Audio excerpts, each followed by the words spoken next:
Hello there and welcome. You're watching Lunchtime News here on TV1. I'm Amavi Banagoda. Let's start off by taking a look at your headlines this afternoon.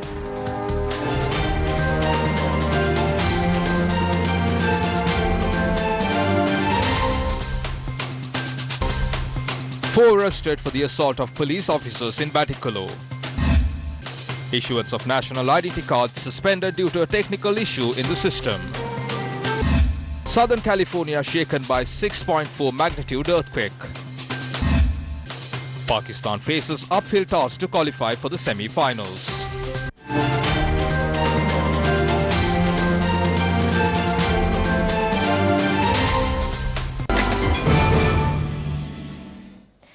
Commissioner General of Prisons TMW Thenekon has agreed before the Court of Appeal to not carry out executions until the 17th of July, even if the President orders to do so.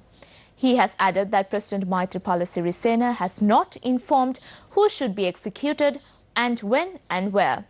The Commissioner General made these statements when the writ petition filed against the death penalty was taken up before a 5-member judge bench at the Court of Appeal today. Now moving on to some more local news. The army soldier who was arrested for shooting an individual while on duty at the Upananda Kanishta Vidyalaya in Manavila, Akmimana was produced before the Galle Magistrates Court today. The soldier shot and killed an individual who attempted to enter the school premises by force. Attendance of students at the Upananda Kanishta Vidyalaya in Manavila, Akmimana was reported low. Security around the school has been tightened by the officials of Sri Lanka Army. The 39-year-old deceased was a resident of Pilana, Galle. He was the father of 3. The remains currently lies at his residence in Galle.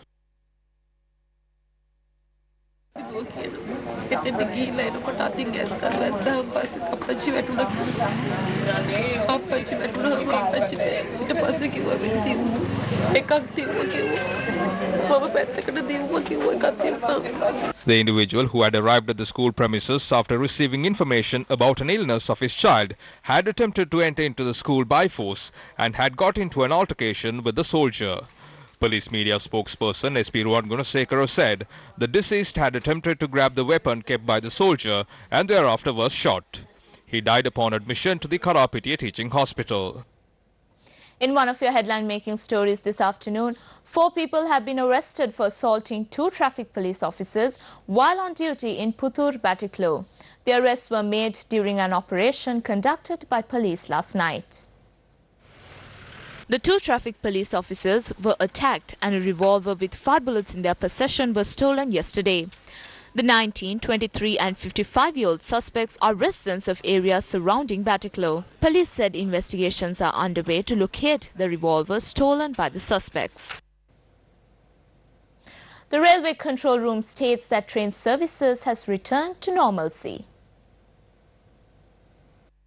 Railway trade unions launched an island-wide strike at midnight on Wednesday in opposition to the alleged intervention of the Secretary to the Ministry of Transport in reinstating an employee who had disciplinary action imposed on him by the General Manager of Railways. The trade unions decided to call off the strike after holding a discussion with the subject Minister Arjuna Ranatunga last evening. Despite the strike being called off, trains did not run on time in the morning. The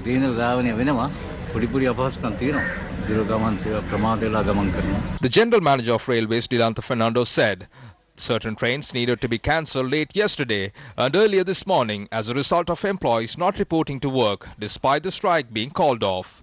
He further stated that all employees have reported to work and thereby train services will return to normalcy. In another one of your headline-making stories this afternoon, issuance of national identity card is suspended only for today due to a system malfunction. Commissioner General at the Department for Registration of Persons, Viyani Gunathilaka, said measures are currently being taken to resolve the issue. A special team has also been deployed for this purpose. A newly constructed building at the Kaudula Mahavidyalaya was vested with the students today. The event was held under the auspices of President Maithripala Sirisena. The project, which is being carried out under the Pibidemu Pulunaro program, consists of 8 classrooms. The building was constructed with the assistance of the Sri Lanka Air Force. There are only 25 countries who provide both free education and health services. Even the wealthiest countries do not use government funds to provide education to school students until they enter universities. Sri Lanka is one of those countries. Free education is provided to you so you can study well.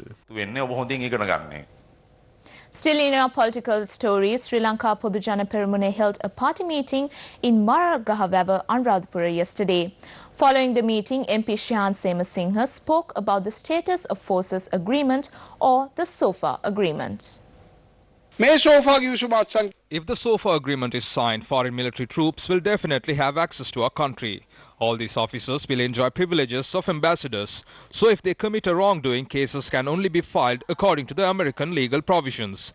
Taxes have been exempted. They have been given permission to leave and enter as they please. The government needs the foreign support during both the upcoming elections. The government prioritizes their sustainability and not the country's. A three-storied classroom complex of the Kotahena Kumara Vidyalaya was vested with the students yesterday. The event, which took place under the Langam Pasala Hundam Pasala program, was held under the auspices of Minister of Power and Renewable Energy Ravi Karunanayake. 100 million rupees has been spent on the project. The education system in many countries have made changes. When you look at the World Bank reports, per capita income is $48. In Japan, it was $49. During the past 71 years, our country, with all that natural resources, recorded an amount of $4,100. But in Japan, without natural resources, recorded a figure of $48,800, 10 times larger than ours. In China, it's $8,000, while it's $4,100 in Sri Lanka. Something has changed. Something has gone wrong somewhere. We should change that. Another newly constructed building at the St. Mary's College in Avisavela was vested with the students under the Langam Pasala Hundam Pasala program. The event was held under the auspices of Minister of Megapolis and Western Development, Patali Champika Ranawaka.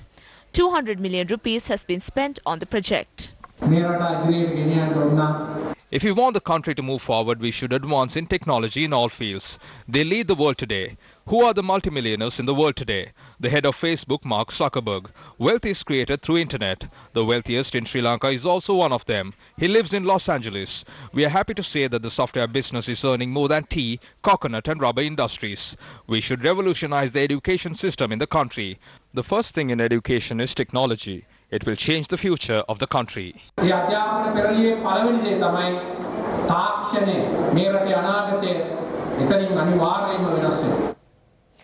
promotional campaign of the Abhimanvaram Scholarship Program, jointly powered by Anchor and the Champions Network, continued for the fourth consecutive day today.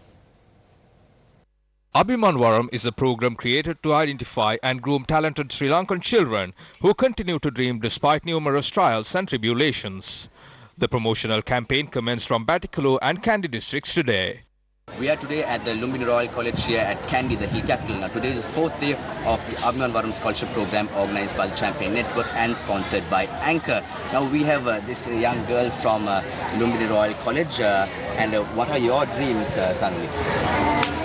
My dreams are to be a campus lecturer, and that's my dream, the honest dream I need. And I think seriously I will make my dream come true. Now today we will conclude the Kandy edition of the program. We'll be travelling to another 3 more schools and we'll be heading back to Mahayanganaya tomorrow. Our team currently in Kandy will travel to Mahayanganaya today, while another team is carrying out the campaign in the Batticaloa district. Students between the ages of 12 to 18 can apply for the Abhimanvaram Scholarship Program. Students will be assessed under the 10 categories for the scholarship awarding program. You can call on the hotline 0777 600 040 or log into our website www.newsfirst.lk for more information on Abhimanvaram.